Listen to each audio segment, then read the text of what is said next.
कहा गया है कि इस विज्ञान को समझकर आप प्रयोग में लाएं। जैसे जैसे प्रयोग में लाएंगे तो उसका आपको लाभ होगा। तो इसलिए सबसे पहले तो ये जान लीजिए कि शुद्ध भाव से दी गई आहुति जहाँ वह ब्रह्मांड में अपना प्रभाव, देवताओं में अपना प्रभाव डालकर पर्यावरण की शुद्धि करती है, तो वहीं साथ में ये भी होता है कि दिया हुआ आपकी तरफ वापस आता है। तो दिया हुआ वापस आने का मतलब क्या है कि थोड़ी सी सामग्री आपने दी है तो उसके बाद एक बोरी भर के सामग्री वापस आएगी, ये मतलब नहीं है। मतलब आपने जो दिया है, भावनाएं जो भेजी हैं, जो प्रेम प्रकट किया प्रभु का के प्रति और जिस कामना से किया, वो सब आपकी तरफ अच्छी चीजें वापस आएंगी। देवताओं का नियम ये है कि देवता जो है या तो लेते नहीं, और अगर लेते हैं तो कई गुना बढ़ाकर वापस करते हैं। यही उनका नियम है।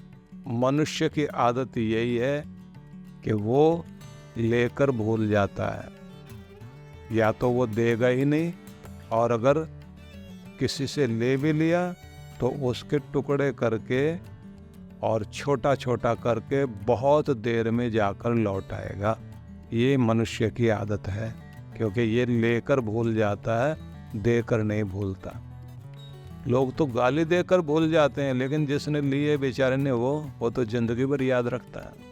उसे तो पता भी नहीं रहता जिसने गाली दी है कि मैंने इसको गाली भी दी, और वो कभी भूलता नहीं। मरता मर जाएगा लेकिन गाली नहीं भूल सकता। पूरी जिंदगी याद रहता है, इसने मुझे ऐसे बोला। और कि छोड़िए, छोटे छोटे बच्चों को भी आपने बुरा भला कहा हो ना, जिंदगी भर उनके साथ ये चीज़ें चलती रहती हैं। जिन लोगों का चित्त बड़ा कोमल होता है और जो क्षमा भाव वाले लोग होते हैं, क्योंकि यज्ञ में यही एक बात है, जितने भी तरह की वो चीज़ें हैं जो व्यक्ति को नुकसान पहुंचाती हैं, मतलब काम, क्रोध, लोभ, मोह, अहंकार, हिंसक वृत्ति जितनी भी है, उस सब को कहा गया ये वो हथियार है जिन्हें लेकर कभी भी यज्ञ करने के लिए नहीं बैठना चाहिए। बहुत ही शांत, सहज, सरल होकर पवित्रता से यज्ञ करो। मैं ये सब इसलिए बताना चाहता हूँ आप सबको कि सबसे बड़ी पूजा पद्धति यज्ञ ही है। अगर आपने जाप भी किया तो किए गए जाप के साथ में, क्योंकि यज्ञ उसे कहते हैं जो दैनिक किया जाता है, उसको आप हवन कह लीजिए, और जो अनुष्ठान के रूप में किया जाता है, किसी सिद्धि को प्राप्ति के लिए किया जाता है, किसी विशेष कामना को लेकर किया जाता है, उसको बोलते हैं यज्ञ। वैसे तो सारे याग यज्ञ कहलाते हैं, जिसमें यजन होता है वही यज्ञ है, लेकिन सामान्यतया लोगों ने ये एक नियम बनाया हुआ।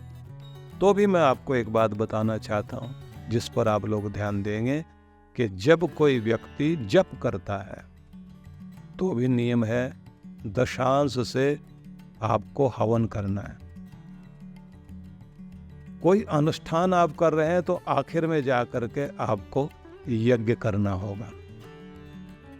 अपने यहाँ ये माना जाता है कि सभी पवित्र कार्य जो है वो अग्नि के सम्मुख ही होते हैं। विवाह में भी अग्नि के सम्मुख ही परिक्रमा करते हुए पति पत्नी दोनों एक दूसरे के प्रति जो भी वचन देते हैं वो अग्नि के समक्ष ही देते हैं कि ये अग्नि साक्षी है।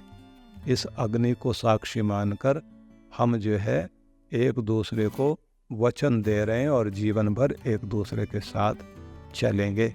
तो पंच अग्नि जो मानी जाती है उनमें पवित्र अग्नि जो है यज्ञ की अग्नि है।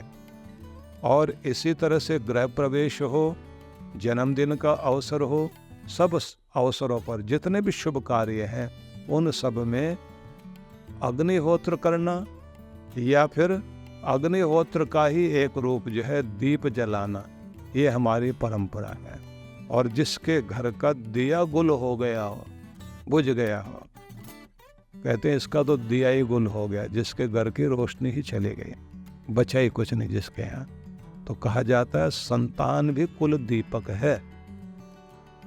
कुल दीपक उसी को माना जाता है जो अपने घर के संस्कार और शुद्ध पवित्र भावनाओं को लेकर घर की अच्छी परंपराओं को जीवित रखे, माता पिता के यश को जो जीवित रखे, उसी को कहा जाता कुल दीपक। इसलिए हमारे समस्त चाहे जन्मदिन आदि के कार्य हों, उन सब में भी यही माना जाता है कि दीप जलाओ, लेकिन बुझाना नहीं चाहिए।